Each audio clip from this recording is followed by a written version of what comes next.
It's nothing. I'm okay, so Mom, don't worry about anything. My daughter, her face flushed red, told me this. She is in first grade and attends an after-school program. On days when the after-school program is closed, she is looked after at my in-laws' house, but lately, there's been something odd about her behavior. Every time I pick her up from my in-laws, her face is inexplicably red. When I ask my mother-in-law, she just says she was absorbed in playing video games, and my daughter also keeps saying, it's nothing. I was concerned about my daughter's behavior and discussed it with my husband as well. Even when my husband casually asked his mother and our daughter, the responses were still the same as when I asked. My husband and I were worried about our daughter, but since she always seems happy when she comes home, we decided to wait and see for a while. However, the worst-case scenario happened. What? My daughter collapsed. I was working as usual when I received a call from the elementary school that my daughter had collapsed and was urgently transported to the hospital. I rushed to the hospital and, soon after, my husband arrived, and we listened to what the doctor had to say. My daughter's condition was not life-threatening, and she could return home today if her condition improved. We were just relieved when the doctor told us something that turned our faces pale. While being transported, my daughter was muttering some words as if in delirium. After hearing from the doctor, I immediately called someone I had in mind and confronted her. My daughter collapsed and was urgently transported to the hospital today. Can I hear your story? My name is Samantha. I am a 34-year-old working in accounting at a cosmetics company. I love my job and am known as a career woman among my peers. My husband works in sales at the same company. I met my husband, Michael, about 10 years ago. We met at a camping trip organized by a friend of a colleague, and since we were the same age, we hit it off right away. We exchanged contact information that day and started going out together often. Attracted by Michael's kind nature and his thoughtfulness, I took the initiative to ask him out. It seems Michael also liked me, as he happily accepted. I was planning to ask you out myself, sorry to make you confess first, Samantha. But I'm really happy. Let's look forward to our future together, he said with a shy smile, which I found very endearing. Thus, we started dating and soon decided to move in together. Our relationship progressed smoothly, and we decided to get married after about a year of dating. When it came to informing our parents about the marriage, we decided to first visit his parents' house. The in-laws' house is about a 30-minute train ride from our home. His father had passed away due to illness about 5 years ago, and currently, his mother lives alone. On the day of our visit, I was very nervous. Michael said with a smile, "You don't have to be so nervous," and helped ease my anxiety. When we arrived at the in-laws, his mother welcomed me with a smile. "Well, come in. It's good to see you. It's been a while, Michael. Nice to meet you. I'm Samantha. I hope you like this," I said, handing over an expensive gift I had bought at the department store, to which his mother was very pleased. Well, aren't you thoughtful? Thank you. I'll make some tea, so both of you relax. She was maintaining a comfortable distance, and time passed pleasantly. Regarding the marriage, his mother smiled and said, "Congratulations. I'm so happy Michael is marrying such a wonderful woman like you, Samantha. Your father-in-law in heaven would be happy too." I was relieved from the bottom of my heart that his mother was a kind person. As it was almost noon, his mother, looking at the clock, said to me, "It's almost lunchtime. I'll make lunch, so you two eat before you go." Although I appreciated her offer, I didn't want to bother her, so I was unsure how to respond. Then, Michael suggested, "Since it's a special occasion, let's all eat out. There's a new Japanese restaurant that opened near the station, remember? Mom mentioned it before. Let's go there." "Oh, that's right. That Japanese restaurant is always packed, so it must be good. If that's settled, let's go right away." Then the three of us went to the Japanese restaurant and had a fun lunch. That's how we smoothly finished our marriage greetings. The following week, we both went to my parents' house for marriage greetings, and they were very pleased. My parents really took a liking to Michael, noting his politeness. A few months later, we had our wedding and invited many from our company. Everyone celebrated us grandly. One day, during our peaceful married life, I received a call from my mother-in-law that she had hurt her arm when she fell at home. "This is troubling.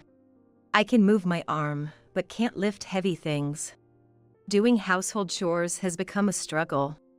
I never expected to get hurt like this. My mother-in-law sounded weak over the phone. That sounds terrible. I will come over to your house as much as I can on my days off, or when I can, I said, and then she hesitantly made a suggestion. Thank you. But, even if it's only a 30-minute train ride, it would be hard for you to come often, Samantha. I'd be happy if you could move closer. Walking distance would be ideal. If you guys were nearby, that alone would give me peace of mind. What do you think? Living alone, my mother-in-law must be feeling lonely because of her injured arm. I see, understood. I'll discuss it with Michael and get back to you. I immediately consulted Michael about this. I see. Mom has been lonely since Dad passed, and I'm worried about her arm, so maybe we should move closer. Are you okay with that, Samantha? If you're not, just tell me. It would mean a longer commute since the company will be farther away. Michael always makes sure to consider my opinion before making decisions. It's not a problem at all. I'm worried about your mom too, so let's move as close as possible to her place. Being nearby so we can respond quickly is better. The longer commute is within reason for me, I said, smiling. Thus, we rented an apartment just a 5-minute walk from my mother-in-law's house. She was very happy, and her arm injury gradually improved over time. Sometime later, it turned out I was pregnant. Michael, I think I'm pregnant. Really? Michael was surprised and very happy. My mother-in-law was also looking forward to the birth of her first grandchild, and we all were excited for the day we could meet the baby. Then, 3 days after the expected due date, I gave birth to a healthy baby girl. We named her Lucy, after consulting with Michael. I worked up until the birth, and then took maternity and parental leave. The first time parenting was tough, but I was always thankful to Michael because he actively helped with household chores and childcare. Lucy was showered with love and grew up healthy. I've always liked kids, but never knew my own could be this adorable, and I cherished my happiness. Then, when Lucy turned 2, we put her in daycare, and I returned to work. Time flew by, and Lucy quickly became a kind and gentle first grader. After she started elementary school, she was placed in a children's club after school, but on days when the club was closed, she was looked after by my mother-in-law. On one such day, I left Lucy with my mother-in-law as usual and went to work, and after work, I went to pick her up from my mother-in-law's house. Then, noticing Lucy's unusually red face, I asked my mother-in-law. "Excuse me, Mom. Lucy's face seems flushed. Did something happen? Does she have a fever?" Then she answered, "Oh, she was just moving around while playing video games until a moment ago. That's all, nothing to worry about. She doesn't have a fever." Video games? Did you have a gaming console at your place? A friend gave it to me. She must have been too engrossed in it, that's why. Plus, it's a bit warm today. While nodding at my mother-in-law's response, I asked Lucy just to make sure. Lucy, you're not feeling ill, are you? "Yeah, it's nothing." Lucy awkwardly nodded in response to my question. Are you really okay? When I pressed for confirmation, Lucy this time answered more clearly than before. I'm okay. Mom, don't worry about anything. However, I was still concerned about Lucy's condition, so I decided to discuss it with Michael. After Lucy went to bed, I immediately talked to Michael. Today, when I went to pick up Lucy from your mom's house, her face was oddly red. She looked like she was overheated. When asked, your mom said it was because Lucy was too absorbed in a video game she got from a friend, and Lucy says she's fine, but something seems off with Lucy. Do you really think it's just the game? That happened? But Lucy seemed normal when she was at home. Michael said, surprised, as he recalled Lucy's behavior since coming home. That's the thing. She seemed fine once she got home, no redness, and she looked happy, but I can't shake this feeling. I wonder if I'm just worrying too much. Got it. I'll subtly ask Mom and Lucy about it too. Thanks for telling me. Later, Michael did ask his mother and Lucy, but again, the mother blamed it on the video games, and Lucy kept saying it was nothing. Lucy just keeps saying it's nothing. Maybe I am just worrying too much. Let's just watch how things go for a bit. But even after that, every time Lucy was left at the in-laws, her face would be red. It was getting concerning, so I frequently asked Lucy what was wrong, but she kept saying, it's nothing. I'm fine. Once we got home, Lucy would draw and seem to enjoy herself, so she didn't appear to be ill. Which made it all the more puzzling why her face would turn red whenever she went to the in-laws. It wasn't like this before, I murmured as I began cooking dinner. Since she was little, Lucy loved helping me cook. So, I would occasionally ask her to help with simple and safe tasks like peeling eggs or using a peeler to peel carrots. Today, I was making meatloaf, so I decided to ask Lucy to help with the kneading.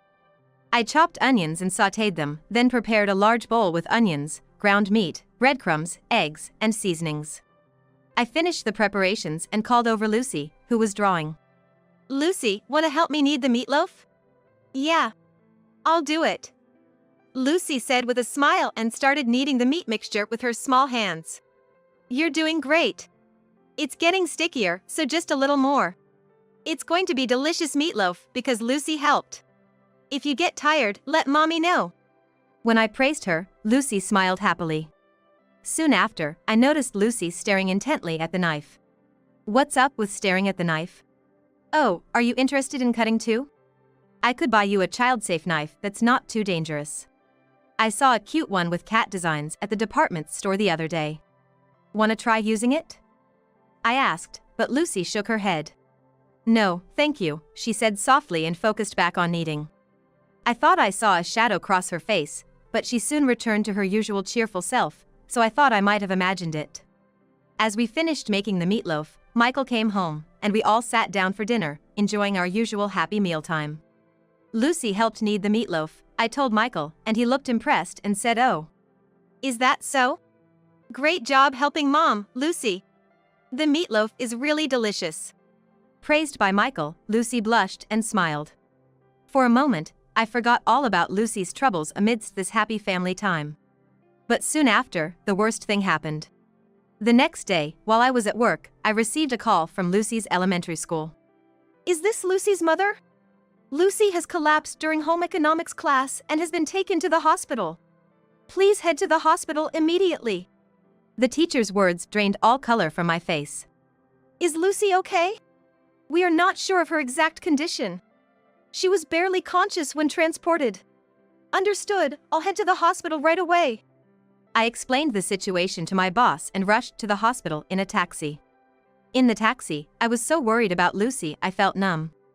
Please let her be okay. I prayed over and over.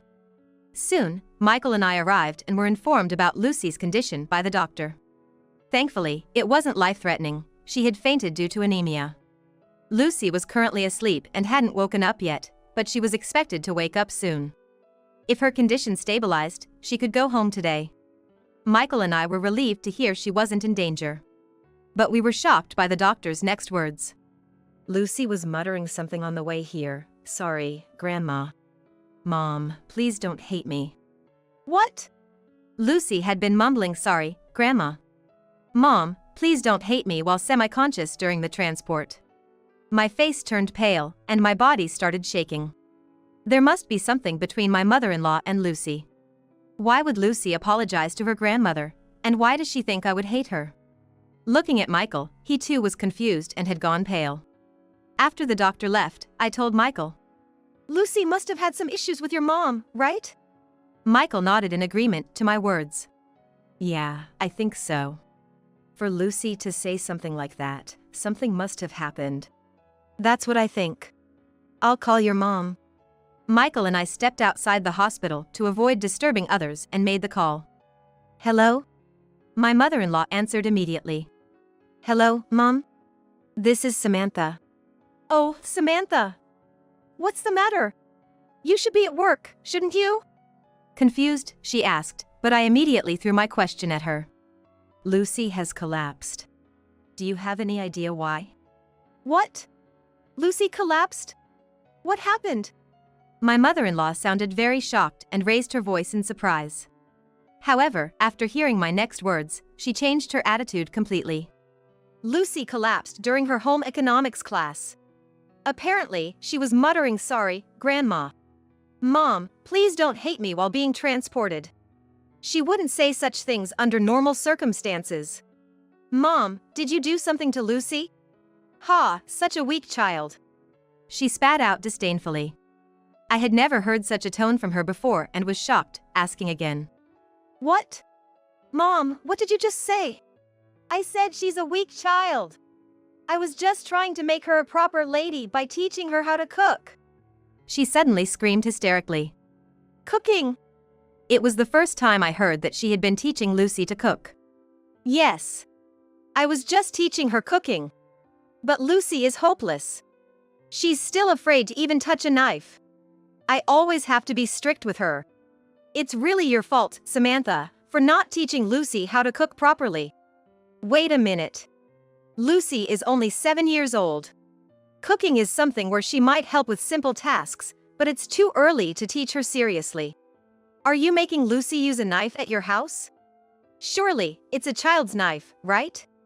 I asked, confused yet pressing for answers. What are you babbling about being so soft? Child's knives are like toys. She's been using a regular adult knife. She can't handle it at all, so I end up scolding her every time, and it's been hard on me too. You're spoiling Lucy too much, Samantha. That's why she's turned into such a weak child. Aren't you failing as a mother? My head was boiling with anger as she berated me. But before I could retort, Michael shouted at her. Mom! What are you thinking? We never asked you to teach Lucy to cook. And what's this about scolding her all the time? Michael! Were you there too? I thought it was just Samantha. If I knew Michael was there, I would have started differently. My mother-in-law was surprised to know Michael was beside me. What's wrong with me being here? What if Lucy's collapse is because of the stress from you? Mom, explain yourself. Michael was furious, pressing our mother-in-law for answers.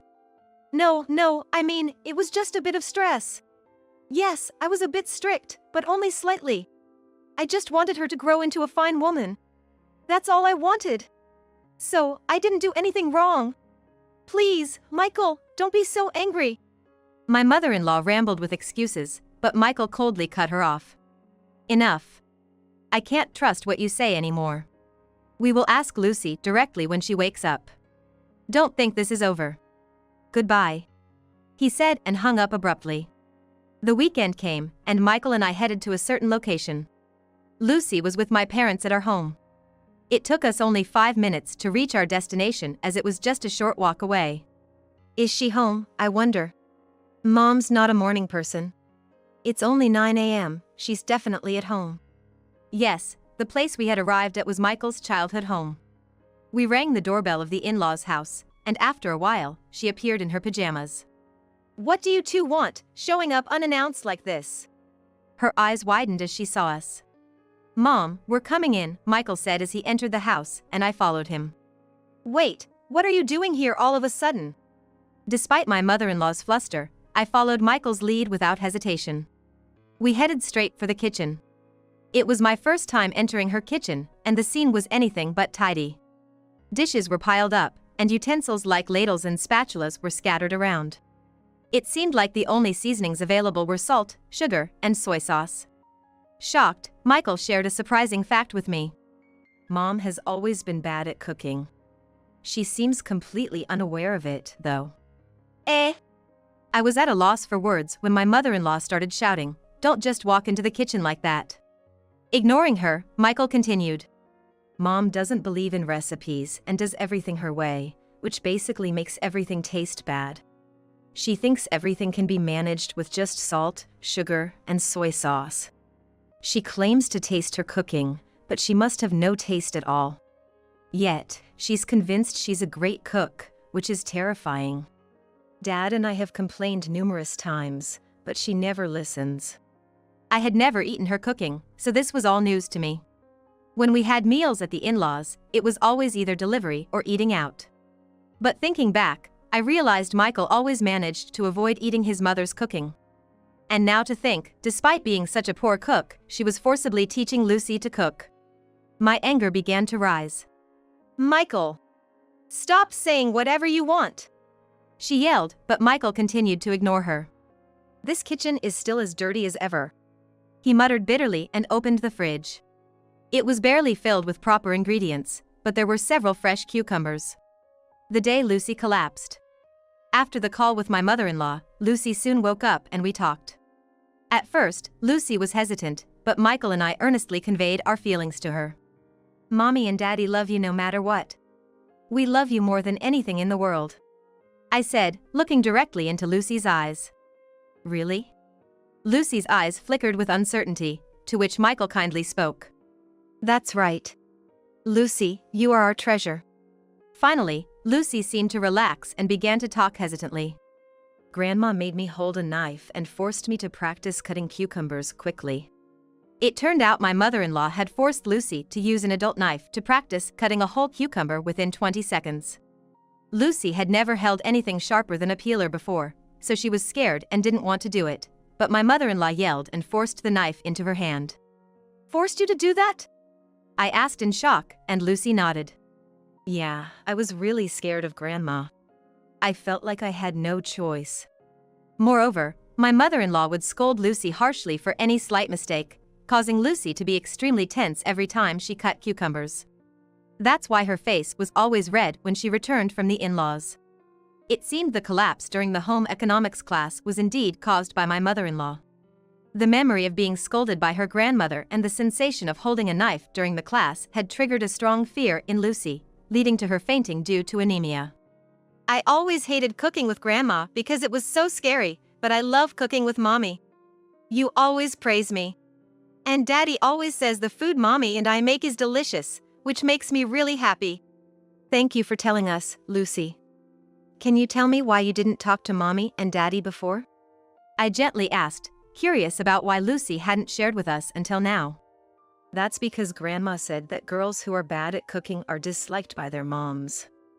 I was afraid if I told you, you'd think I'm bad at cooking and start hating me. Hearing Lucy's words filled me with intense anger and resentment towards my mother-in-law. Michael felt the same. Michael and I reassured Lucy gently once again. That will never happen. Even if Lucy is not good at cooking, we still love you just the same. Mom and Dad will never hate Lucy, so don't worry, I told her, and Lucy smiled with relief. Then, Lucy was able to return home that day. After putting Lucy to bed, I told Michael, I want to see your mother's kitchen. I want to know the kind of place where Lucy was suffering. Okay. We'll go this weekend. Michael agreed, and we quickly explained the situation to my parents, who agreed to come over. Standing in front of the desolate kitchen, I felt like collapsing with anger, thinking about Lucy suffering in such a place. Michael told his mother in a stern voice. Mom, you're not in a position to teach Lucy cooking when you're bad at it yourself. What you did to Lucy is unforgivable. Forcing a 7-year-old child to hold an adult knife really makes me question your sanity. What do you mean? I'm not bad at cooking. What's wrong with teaching my granddaughter to cook?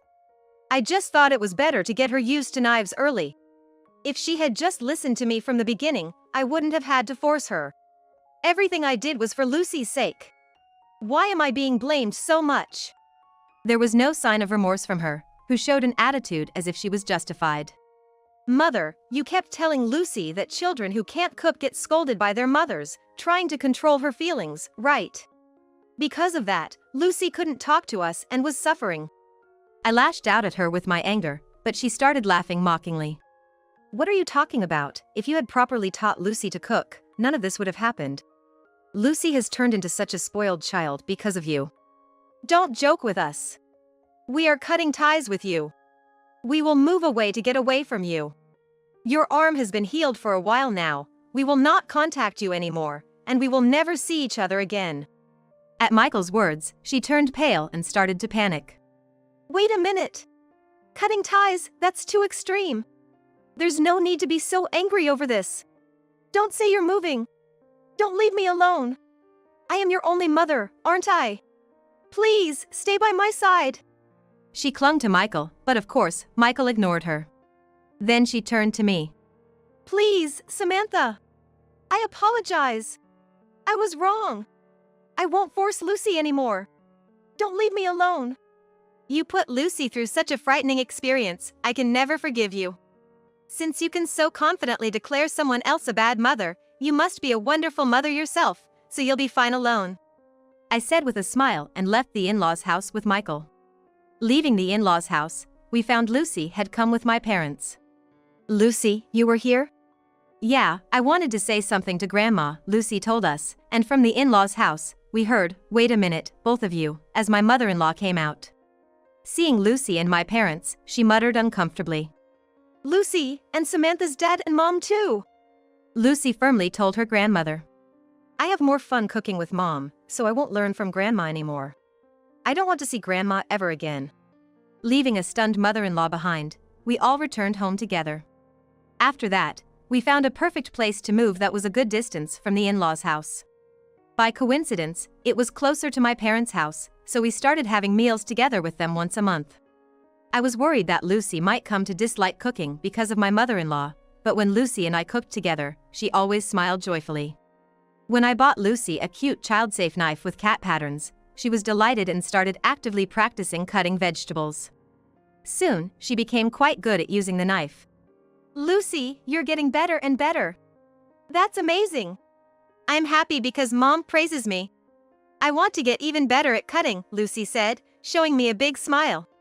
As for my mother-in-law's recent state, according to what Michael's relatives told us, things seemed to be going badly. She was already prone to eating out a lot and was overweight. After cutting ties with us, her eating habits worsened and she gained more weight. Eventually, she injured her foot because of the weight. She tried to call us, but since we had blocked her, of course, she couldn't reach us, so she had to rely on relatives. However, the relatives have never been close to her. Due to her overconfident and imposing attitude and her bad cooking skills, the relatives treated her like a nuisance. But they couldn't just ignore her after she injured her foot, so reluctantly they let her stay in a spare room. But, according to them, she is living stress-filled days. The relatives, in exchange for providing a room, make her do household chores despite her foot injury and complain about her cooking. Thus, she spends her days like in hell. Michael and I vowed to never let Lucy suffer like that again. We're not just focusing on work but are also making sure to spend quality time with Lucy, creating a home where everything can be discussed. We want to continue supporting each other as a family of 3, building a loving home environment.